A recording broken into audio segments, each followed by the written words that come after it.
Hi friends, eggless cake చేస్తున్నానండి. ఇప్పుడు అది కూడా హనీ కేక్ ఎలా చేస్తాను ఏంటి అనేది చూద్దరుగాని. 1/2 కిలో మైదా తీసుకోండి, 1/2 కిలో షుగర్ తీసుకోండి. సరేనా? 1/2 కిలో మైదా చల్లించుకోవాలి ఒక గిన్నెలోకి. 1/2 కిలో షుగర్ని ఇలా పౌడర్ చేసుకోవాలండి, అది కూడా చల్లించేసుకోవాలి మైదాలోకి. ఇదిగోండి వంట సోడా 1/2 స్పూన్ తీసుకోవాలి, అది వేసుకొని చల్లించుకోవాలి. బేకింగ్ పౌడర్ 1 స్పూన్ వేసుకోవాలండి, ఇది కూడా చల్లించేసుకోవాలి. మనము ఎగ్ వేయట్లేదు కాబట్టి ఇందులో మిల్క్ పౌడర్ వేసుకుందామండి. మిల్క్ పౌడర్ పావుకి 150 గ్రామ్స్ వేస్తున్నాను చూడండి, అది కూడా చల్లించేసుకుంటున్నా. ఇప్పుడు ఇవన్నీ కూడా బాగా ఇలా మిక్స్ చేసుకోవాలి. ఇదిగోండి మనం ఇలా మిక్స్ చేసుకోవాలి. ఇప్పుడు మనం కేక్ రెడీ చేసుకుందాము. ఇప్పుడు నాకు అసలు కేక్కి సంబంధించిన ఎలాంటి మిషన్స్ లేవండి. నేను ఎప్పుడు చేసినా ఇలా మిక్సీ గిన్నెలోనే చేస్తాను. సింపుల్గా ఎలా చేస్తాను అనేది చూడండి. ఇదిగో మిక్సీ తీసుకున్నాను కదా, ఇప్పుడు 1/2 మైదా తీసుకున్నాను కాబట్టి 1/2 పెరుగు తీసుకుంటున్నాను. మనం ఎగ్లెస్ కాబట్టి పెరుగు తీసుకోవాలి.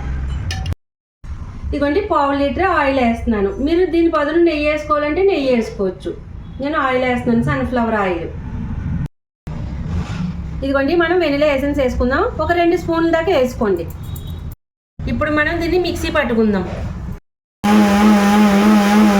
ఇదిగోండి క్రీమీగా ఎలా వచ్చిందో కదా.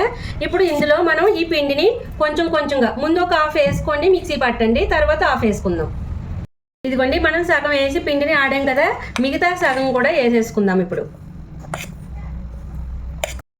మనం ఇప్పుడు ఈ పౌడర్ వేసిన తర్వాత మిక్సీ పట్టడానికి గట్టిగా అయిపోతుంది కదండి. దానికి కేక్కి తగ్గ బ్యాటర్ రావాలి అంటే కొంచెం వాటర్ వేసుకోవాలి. నేను పెరుగు గిన్నెలో కొంచెం వాటర్ వేసి వేస్తున్నాను, చూసుకొని వేసుకోవాలండి, ఒకేసారి వేసుకోవద్దు. సరేనా? ఇదిగోండి మనకి ఇలా వస్తుంది. ఇదిగో ఇప్పుడు ఇలా ఉంది కదా కేక్ బ్యాటర్, ఇలా చేసుకోవాలి అంతే.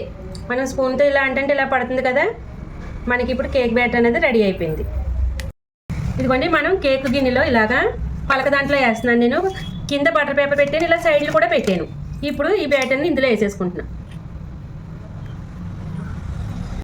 ఇదిగోండి మనం బ్యాటర్ని ఇలా వేసేసుకొని కొంచెం ఇలా ట్యాప్ చేసుకోవాలి.